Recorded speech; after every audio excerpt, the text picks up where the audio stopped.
Comme promis, place maintenant à notre série de l'été consacrée aux vacances insolites et à tous ceux qui rêvent de vacances au calme, mais vraiment très au calme. Nous avons trouvé la solution. Plus isolé qu'un gîte au milieu du Larzac, il existe la location de phares.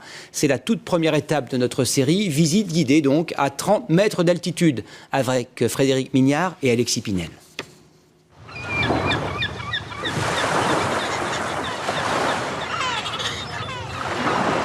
« 30 mètres de haut, 123 marches de granit brut. C'est une épreuve.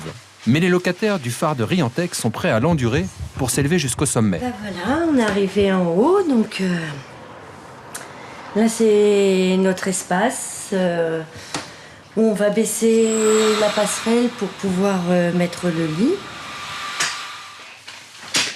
Au calme, sans enfants, c'est pas mal, puisqu'ils sont coincés en bas, donc on est sûr de ne pas les voir débarquer.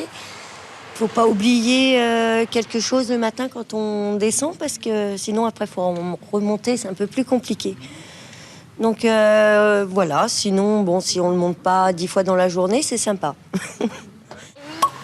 Cette année, le phare accueille une tribu. Bretagne. La Bretagne.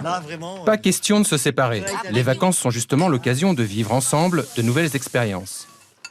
C'est génial, on est tous partis en famille, on est tous les 7 et on se voit pas souvent l'année tous ensemble, donc voilà, on est tous partis ensemble, on a encore trouvé un lieu original comme à chaque fois. On va pas à l'autre bout du monde, mais on essaye des choses toutes différentes en France et c'est génial.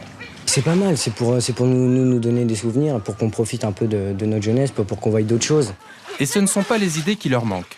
La prochaine fois, je sais pas, ce sera peut-être dans une roulotte. Peut-être une cabane dans les bois ou... Après avoir veillé sur la petite mer de Gavre pendant près d'un siècle, le phare de Kerbel est laissé à l'abandon. Vendu aux enchères, il entame aujourd'hui une deuxième vie en accueillant les curieux en mal de sensations douces. Il n'est pas possible de louer un phare en pleine mer ou toujours en activité, c'est interdit en France. Mais même pour un phare terrestre, il faut savoir anticiper. Car les vacances dans les lieux atypiques sont de plus en plus recherchées. Pour avoir le privilège de dormir sur les hauteurs de Riantec, il faut réserver au minimum 1 an à l'avance.